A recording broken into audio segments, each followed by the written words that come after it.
Student, आज हम पढ़ने वाले हैं हिंदी व्याकरण में लेसन नंबर 5 सर्वनाम, है ना।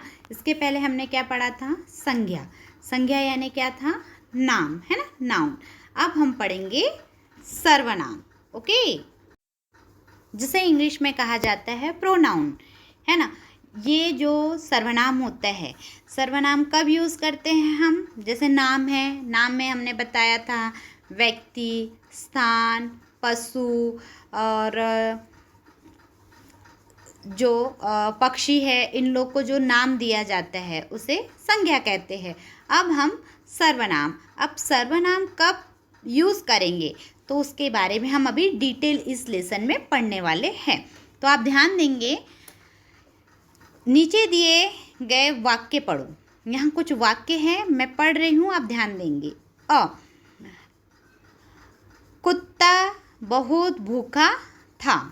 कुत्ता कैसा था? भूखा था। कुत्ता इधर उधर भटका। कुत्ता किधर भटका? इधर उधर। कुत्ते को कहीं से खाना नहीं मिला। कुत्ते को कहीं से भी खाना नहीं मिला। एक व्यक्ति को कुत्ते पर दया आई। अब एक व्यक्ति को कुत्ते पर दया आई, ठीक है, ये हो गया पहला। दूसरा है ब में क्या दिया है? रामनाथ पूरे गांव के बाबा है। रामनाथ नाम का एक व्यक्ति है जो पूरे गांव का बाबा है। रामनाथ के सफ़ेद दाढ़ी है। रामनाथ के नहीं होना चाहिए, रामनाथ की सफ़ेद दाढ़ी है। रामनाथ की आँखों से प्यार बरसता है। किसकी आँखों से? रामनाथ की आँखों से प्यार बरसता है। रामनाथ 70 वर्ष के है और रामनाथ जी की उम्र कितनी है? 70 साल की है, ठीक है। आपकी उम्र कितनी होगी अभी? 10 साल, बहुत हो गई, लेकिन रामनाथ जी बहुत बड़े हैं, वो कितने साल के? 70, ठीक है। अब यहाँ दिया है विभाग अ के वाक्य में कुत्ता और संज्ञा। विभाग अ के वाक्य में कुत्ता संज्ञा और विभाग ब में रामनाथ संज्ञा बार बार आई है। आपने देखा, कुत्ता एक जानवर का नाम है और रामनाथ किसी व्यक्ति का नाम है। बार बार कुत्ता बोला गया। कुत्ता भटक रहा है, कुत्ता भूखा है, कुत्ते को किसी पर दया नहीं है, कुत्ते को किसी ने खाना नहीं दिया, उस पर कुत्ते पर किसी को दया नहीं है। वैसे ही यहाँ पे सेकंड इसमें है रामनाथ गांव के बाबा है। रामनाथ की दाढ़ी सफ़ेद है। रामनाथ की आंखों से प्यार बरसता है और रामनाथ 70 वर्ष के है। बार बार रामनाथ बोला गया है, बार बार कुत्ता दोहराया गया है। तो वाक्य में एक ही संज्ञा का इस तरह बार बार आना अच्छा नहीं लगता, है ना। हम अगर किसी को बार बार उसका नाम लेके बुलाते हैं तो यह ठीक नहीं है। उसके लिए व्याकरण में एक उपाय किया गया है। कैसा? अब इसको फिर से हम पढ़ेंगे। वही वाक्य है, बस इसमें सर्वनाम लगाकर बताया गया है। अब में देखेंगे तो हम किसी भी व्यक्ति को बुलाते समय फर्स्ट टाइम ही उसका नाम बुलाते हैं या व्यक्ति किसी की भी जानकारी देते हैं तो हम फर्स्ट टाइम ही उसका नाम बुलाएंगे और बाद में हम प्रोनाउन लगाकर, मतलब सर्वनाम लगाकर आगे का सेंटेंस बनाते हैं। जैसे कुत्ता बहुत भूखा था, बोला एक बार कुत्ता, फिर उसके बाद है वह इधर उधर भटका। वह मतलब कौन? कुत्ता। फिर है उसे कहीं से खाना नहीं मिला। किसे? कुत्ते को। एक व्यक्ति को उस पर दया आई, ठीक है। तो यहाँ पर एक व्यक्ति को किस पे दया आई? कुत्ते पे दया आई। तो आपने पहले सेंटेंस में देखा था अ में एक बार कुत्ता, 2 बार कुत्ता, 3 बार कुत्ता, 4 बार कुत्ता, ठीक है। अब वही हमने ब में जब सर्वनाम लगाया तो सिर्फ कितने टाइम कुत्ता बोला गया? सिर्फ एक बार नाम लिया गया। और देखो, जब आगे का सेंटेंस बोला गया कुत्ते के बारे में तो वह, उसे और उस, यह क्या हो गया? सर्वनाम है, ठीक है। ये हो गया कुत्ते के संदर्भ में। अब ब सेंटेंस पढ़ेंगे, ठीक है। रामनाथ पूरे गांव के बाबा है। रामनाथ पूरे गांव के बाबा है।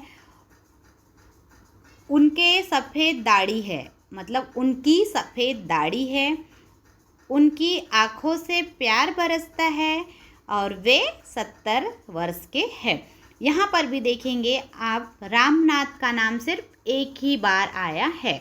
उसके बाद बार बार यहाँ पे जैसे आपने देखा, यहाँ एक बार रामनाथ रामनाथ रामनाथ और यहाँ पर भी रामनाथ, तो हमने 4 बार रामनाथ के लिए शब्द जब वाक्य बोला था तो हर बार रामनाथ बोला था।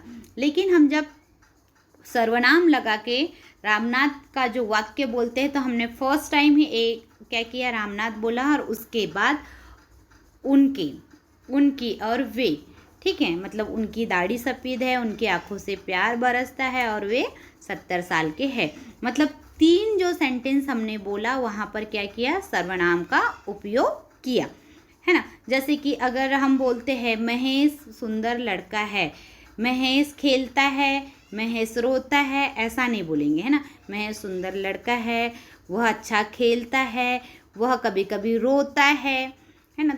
इस तरह से हम सर्वनाम लगाकर आगे का सेंटेंस बोल सकते हैं। बार बार किसी भी व्यक्ति का, स्थान का नाम नहीं लेते हैं। तो यहाँ पे हमने देखा कि नाम एक बार लगाना है और सर्वनाम में हम अलग अलग डिफरेंट टाइप के जो सर्वनाम होते हैं वह लगा सकते हैं। जैसे यहाँ पे देखो सर्वनाम की डेफिनेशन दी है। क्या है डेफिनेशन? ये डेफिनेशन है। तो जैसे मैंने आपको बताया था परिभाषा कैसे लिखेंगे आप, परिभाषा लिखेंगे ऐसा, परिभाषा, फिर 2 ऐसा एरो बनाना और फिर ये वाला लिखना है आपको। तो परिभाषा कैसे है, वाक्य में जो शब्द, वाक्य में जो पद या शब्द संज्ञा के बदले आता है उसे सर्वनाम कहते हैं। तो सर्वनाम, अगर एग्ज़ाम में आपको पूछा गया कि सर्वनाम की परिभाषा लिखिए, तो आपको लिखना है वाक्य में जो पद या ब्रैकेट में शब्द संज्ञा के बदले आता है उसे सर्वनाम कहते हैं। मतलब हम बार बार संज्ञा का उपयोग नहीं करते, हम क्या करना है, हमें उसके जगह सर्वनाम लगाना है। ठीक है, यहाँ पे कुछ एग्जाम्पल दिए हैं, नीचे दिए कुछ अन्य उदाहरण हैं। जैसे अशोक तू इधर आ। अब एक बार अशोक लिखा है, यह संज्ञा हो गई और तू क्या हो गया, सर्वनाम हो गया। ठीक है, उसके बाद गुरुजी आप भी देखिए। गुरुजी यह एक संज्ञा है और आप क्या है, सर्वनाम है। ठीक है, उसी के साथ साथ जमील कहाँ है, वह क्यों नहीं आया। तो जमील संज्ञा है और वह क्या है, सर्वनाम है। बंदर ने कहा मुझे पेड़ तक ले चलो, मैं तुम्हें कलेजा दे दूंगा। तो बंदर यह एक प्राणी का नाम है, मुझे सर्वनाम और मैं भी सर्वनाम है। ठीक है, उसी के साथ साथ 5th नंबर पे कुछ वर्ष पहले लोगों ने पौधे लगाए थे, वे अब पेड़ बन गए। कुछ साल पहले लोगों ने क्या लगाया था, पौधा, है ना। पौधा एक नाम है और अब वे क्या बन गए, वे मतलब कौन, पौधे, पौधे क्या बन गए हैं, पेड़ बन गए हैं। फिर है 6 नंबर पे, वहाँ एक आदमी खड़ा है, वह कौन है। एक आदमी है, एक सामान्य नाम बोला है, कोई भी आदमी हो सकता है। ठीक है, लेकिन वह कौन है, वह किसके लिए यूज़ किया गया है यहाँ, उस आदमी के लिए। ओके, फिर है 7 नंबर पे, रमन फूल लाया, वह क्या लाया। रमन और फूल यह संज्ञा है, तो वह और क्या, यह क्या है, सर्वनाम है। ठीक है, तो देखेंगे ऊपर के वाक्य में रेखांकित संज्ञाओं के लिए सर्वनाम का प्रयोग किया गया है। जैसे कि अशोक के लिए तू, गुरुजी के लिए आप आदि। इन वाक्य में तू, आप, वह, मुझे, मैं, वे, कौन, क्या इत्यादि शब्द किसी न किसी संज्ञा के बदले में आए हैं। तो हमें याद रखना है, संज्ञा के बदले में जो दूसरा शब्द उपयोग करते हैं उसे सर्वनाम कहा जाता है। तो यहाँ और कुछ दिए हैं, जैसे आदर सूचक शब्द। जैसे नीचे दिए गए वाक्य पढ़ेंगे हम, तुम जा रहे हो। ठीक है, फिर आप जा रहे हो तो तुम और आप क्या है, सर्वनाम है। तुम पढ़ो, आप पढ़िए। तो तुम हम अपने बराबरी के जो होते हैं उन्हें कहते हैं, और आप हम अपनों से बड़ों के लिए, मतलब जिसे हम रिस्पेक्ट देते हैं, उन्हें आप कहते हैं। उसके बाद वह खा रहा है, वे खा रहे हैं। वह यानी अगर सिंगल है तो वह, और दो, एक से दो है तो वे। वह जाएगा, वे जाएंगे। जैसे हम बोलते, अगर मान लो दादाजी मार्केट जा रहे हैं तो ऐसे बोलते हैं क्या, वह जाएंगे? नहीं, हम क्या बोलते हैं, वे जाएंगे। कहाँ? मार्केट। मतलब कुछ जो शब्द है यह आदर के साथ, रिस्पेक्ट के साथ कहा जाता है। तो जैसे आप देखेंगे इन वाक्य में बदलाव आने का कारण इनमें आप और वे आदर सूचक शब्दों का प्रयोग किया गया है।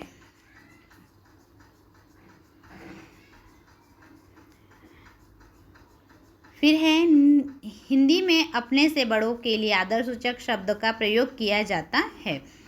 इसीलिए तुम की जगह आप। हम आदर से अगर किसी को बुलाते हैं तो मराठी में तू बोलते हैं ना। अपने घर में तुम से उपयोग कर लेते हैं, छोटे के लिए तू कहते हैं। लेकिन अगर हम किसी को रिस्पेक्ट देकर बुलाते हैं तो हम क्या कहते हैं, आप।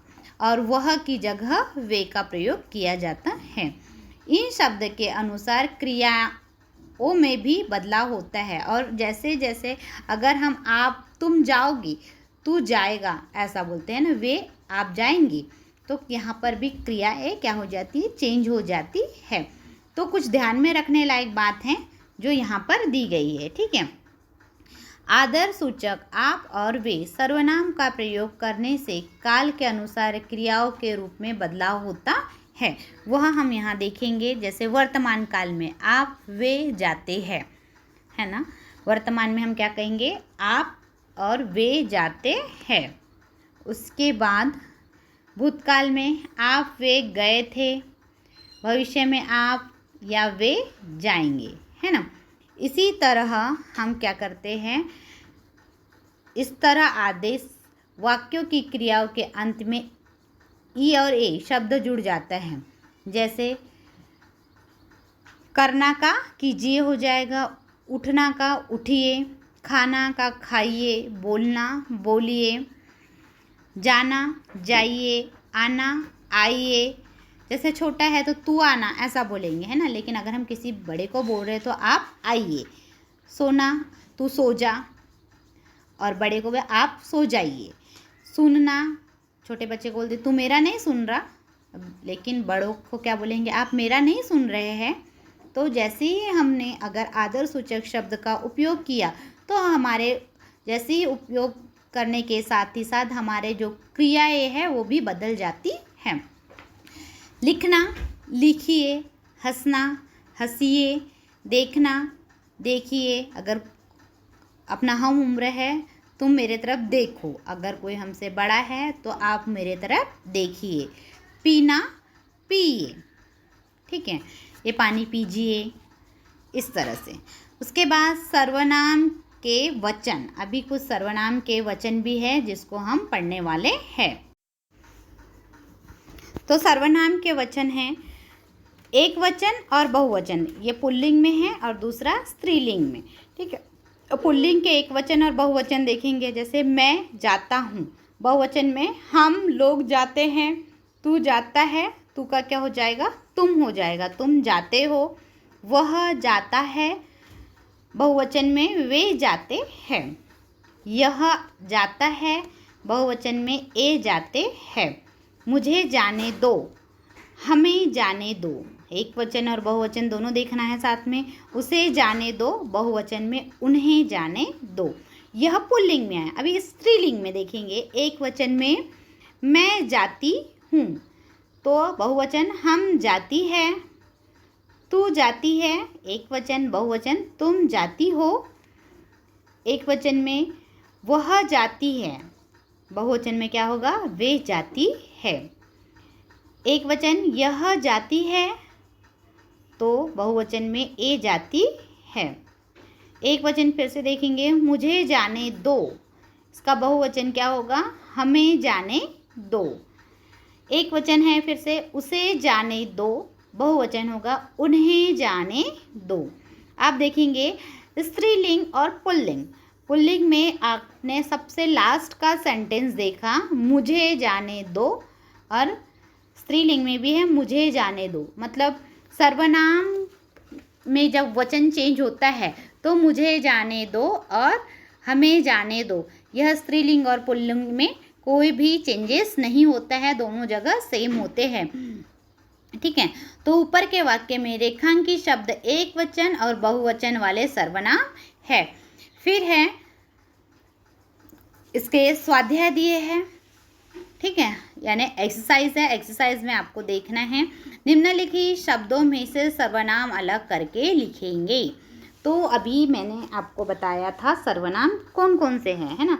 तो सर्वनाम कौन कौन से हो जाएंगे, पहला है मैं, दूसरा हो जाएगा तुम, तू, तुम, आप, वे। ठीक है, और बताते हैं। उसके बाद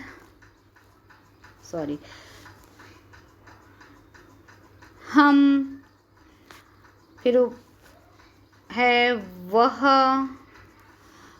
के साथ साथ जैसे और क्या आया था, आप बता दिया था, है ना। तो यहाँ पे 8 सर्वनाम आपको चुनकर लिखना है। समझ में आया कि बहुत सारे यहाँ पे सर्वनाम दिए हैं। अब सर्वनाम दिए हैं तो उसमें से क्या करना है आपको, सर्वनाम के साथ साथ में कुछ नाम भी दिए हैं, तो यहाँ से नाम नहीं लिखना है, आपको सिर्फ सर्वनाम लिखना है। तो यहाँ से चुन के लिखेंगे आप, कहाँ से, ये यहाँ से जो 16 दिया है, 16 में से आपको 8 नाम है और 8 क्या है, सर्वनाम है। फिर है क्वेश्चन नंबर 2, निम्नलिखित वाक्य में सर्वनाम को रेखांकित करो। तो यहाँ जो वाक्य दिया है, वह समय पर आया, यहाँ से सर्वनाम क्या होगा, पहले सेंटेंस में क्या होगा, वह। ठीक है, फिर हम शहर जाएंगे, इसमें सेकंड क्वेश्चन में क्या होगा, हम।